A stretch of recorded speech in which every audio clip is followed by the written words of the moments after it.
if they're doing chemo, what you want to do, and there's really good research on this, I didn't put the references in here, but there's really good research on this.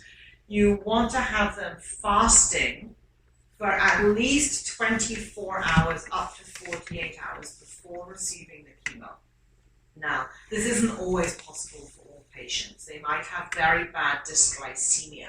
They might be on injectable insulin. They might be very depleted and debilitated and underweight already, and they might be very nervous. And so you can do a modified fast. You can have them doing bone broths, but just the broth, not all of the root vegetables in that, they can cook them in there, but not to eat them, or green juice, so that they have something, but the less calories, the better.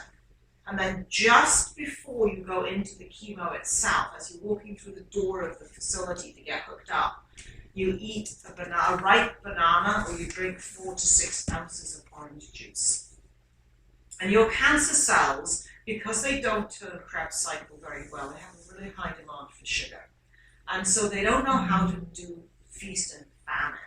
And your healthy cells are quite well adapted to famine. In fact, your healthy cells do really well if you eat intermittently. Intermittent fasting is a really great strategy for lots of metabolic conditions.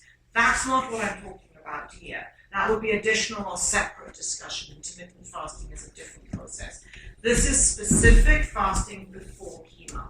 What happens is your healthy cells just say, okay, I don't know when the next meal is coming, so I better just slow down my metabolism and sit it out. And your cancer cells are like, oh my God, where's my sugar? And then you give them just a little bit of sugar right before the chemo. And then when the chemo goes in, those cancer cells are taking up the blood, taking up the sugar as fast as they can, and the chemo goes with it. So it gets into the target cell quicker, with less collateral damage, less spillover to the healthy cells. And there's lots of good research on this now. If they can't do 24 hours, do 12 hours. Modify it as needed. But up to 48 hours is actually really good. Most patients are not willing or able. But they can do 24. They can also schedule their chemo for early to mid-morning so that they stop eating midday or afternoon of the day before and have at least that 16 hours without eating. At least that. It's easier to fast overnight than to fast in the middle of the day. So there's a little bit of psychology in there.